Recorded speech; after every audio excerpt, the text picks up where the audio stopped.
Capítulo 10. Regla quinta. Segunda parte.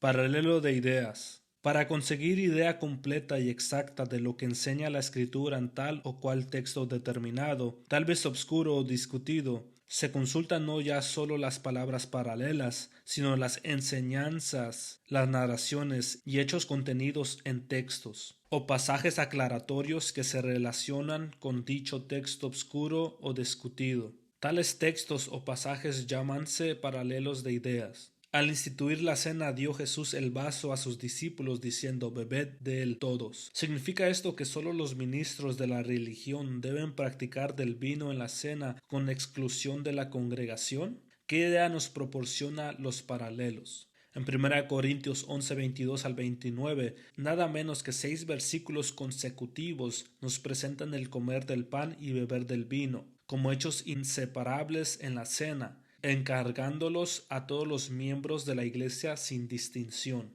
Invención humana destituida de fundamento bíblico es pues el participar unos del pan y otros del vino en la comunión.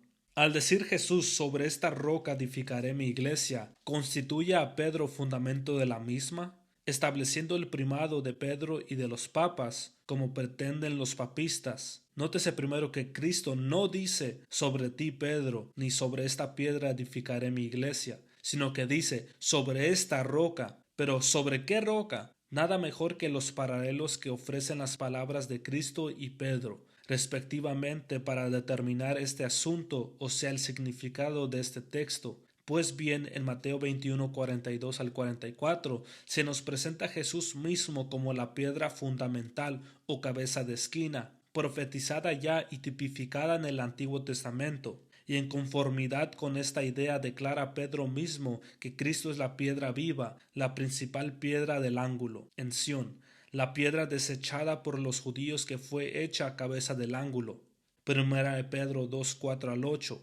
Confirma y aclara la misma idea Pablo, diciendo a los miembros de la iglesia de Éfeso, que son edificados sobre el fundamento de los apóstoles y profetas, siendo la principal piedra del ángulo Jesucristo mismo, en el cual, compaginado todo el edificio, va creciendo para ser un templo santo.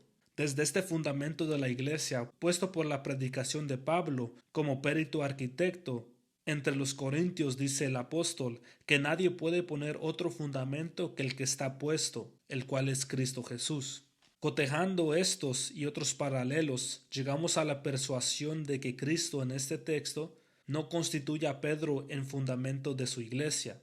El modo de proceder tratándose de esta clase de paralelos es pues el aclarar los pasajes obscuros mediante los pasajes paralelos más claros. La expresión figurativa mediante los textos paralelos propios y sin figura, y las ideas sumariamente expresadas mediante los paralelos más extensos y explícitos. He aquí nuevos ejemplos. Encárguese mucho la caridad de los creyentes en 1 Pedro 4:8, porque la caridad cubrirá multitud de pecados. Por el contexto y cotejándolo con 1 Corintios 13 y Colosenses 1:4, comprendemos que la palabra caridad se usa aquí en el sentido de amor fraternal, pero ¿en qué sentido cubre el amor fraternal muchos pecados? En Romanos 4:8 y Salmos 32:1 se nos presenta el pecado perdonado bajo la figura de pecado cubierto, sepultado en el olvido, como diríamos nosotros, consultando luego el contenido de Proverbios 10:12, que cita Pedro en este lugar. Comprendemos que el amor fraternal cubre muchos pecados en el sentido de perdonar las ofensas recibidas de los hermanos, sepultándolas en el olvido, contrario al odio que despierta rencillas y aviva el pecado. No se trata pues aquí de merecer el perdón de los pecados propios mediante obras de caridad, ni de encubrir pecados propios y ajenos mediante disimulos y excusas, como erróneamente pretenden los que no se cuidan de consultar los paralelos explicando la escritura por la escritura. Según Gálatas 6:15, lo que es de valor para Cristo es la nueva criatura.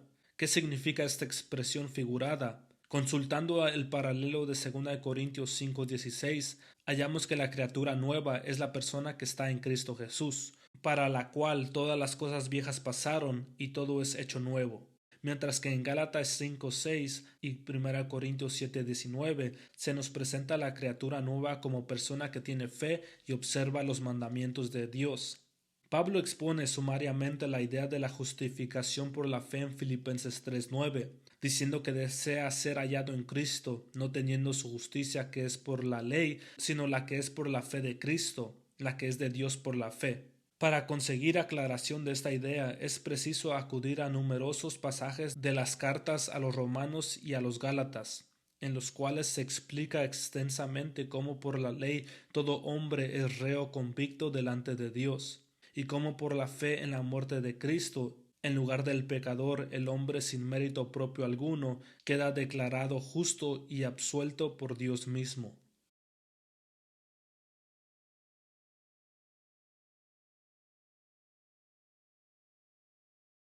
Capítulo 11. Regla quinta. Tercera parte. Paralelo de enseñanzas generales.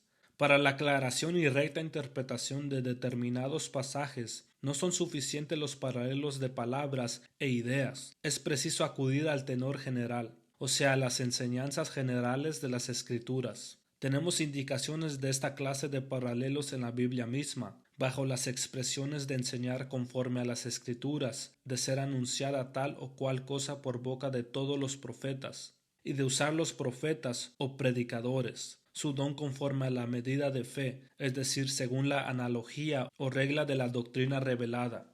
Dice la Escritura, el hombre es justificado por la fe sin las obras de la ley. Ahora bien, si alguien de estas circunstancias saca en consecuencia y enseña que el hombre de fe queda libre de las obligaciones de vivir una vida santa y conformada a los preceptos divinos, comete un error, aun cuando consulte algún paralelo del texto. Es preciso consultar el tenor o doctrina general de la Escritura, que se refiere al asunto. Hecho lo cual, hállase que esa interpretación es falsa, por contradecir por completo al espíritu y al designio del Evangelio, que en todas partes previene a los creyentes contra el pecado, exhortándoles a la pureza y la santidad. Según el tenor o enseñanza general de las Escrituras, Dios es un espíritu omnipotente, purísimo, santísimo, conocedor de todas las cosas y en todas partes presente, cosa que posiblemente consta en multitud de pasajes. Ahora bien, otros textos que al parecer nos presentan a Dios como ser humano, limitándole a tiempo o lugar, aminorando en algún sentido su pureza o santidad, su poder o sabiduría, tales textos débense interpretar a la luz de dichas enseñanzas generales. El que haya textos que a primera vista no parecen armonizar con ese tenor de las Escrituras, débese al lenguaje figurado de la Biblia y la incapacidad de la mente humana de abrazar la verdad divina en su totalidad.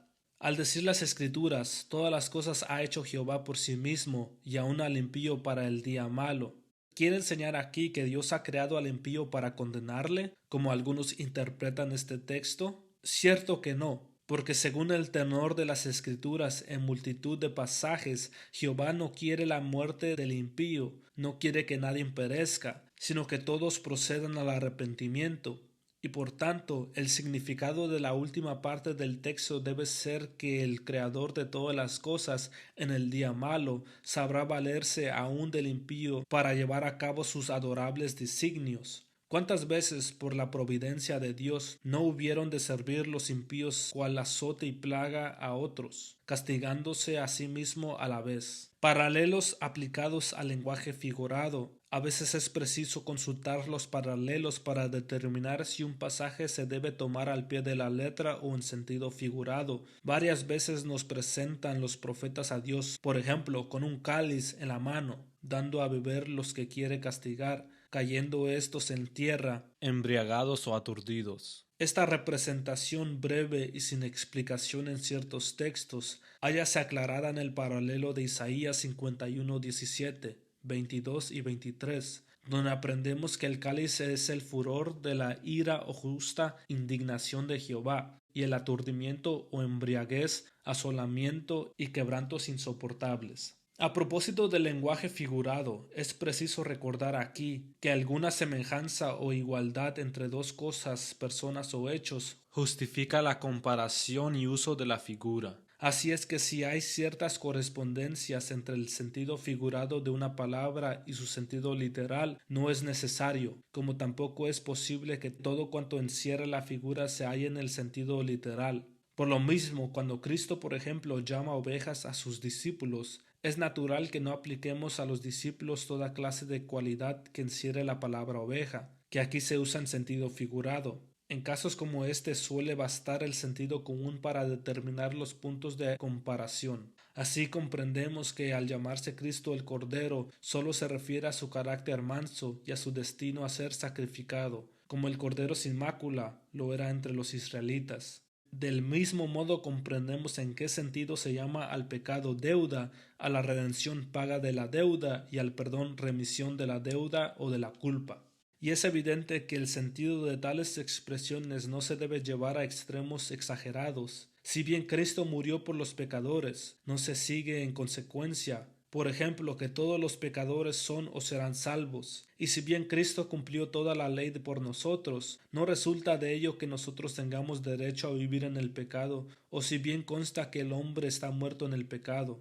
No quiere decir que está de tal modo muerto que no se pueda arrepentir, y que quede sin culpa si desoye el llamamiento del Evangelio. Tratándose de figuras tomadas de objetos materiales, no suele ser difícil determinar el justo número de realidades o puntos de comparación que designa cada figura, ni la consecuencia lícita o enseñanza positiva que encierra cada punto. Más dificultad ofrecen las figuras tomadas de la naturaleza humana o de la vida ordinaria. Muchos hanse recreado en formar castillos de doctrinas sin fundamento, rebuscando y comparando tales figuras y símiles, sacando consecuencias lícitas, sino contrarias a las escrituras. El espíritu humano parece hallar gusto especial en semejantes fabricaciones caprichosas y juegos de palabras. Débense, pues, estudiar las figuras con sobriedad especial y siempre con toda seriedad.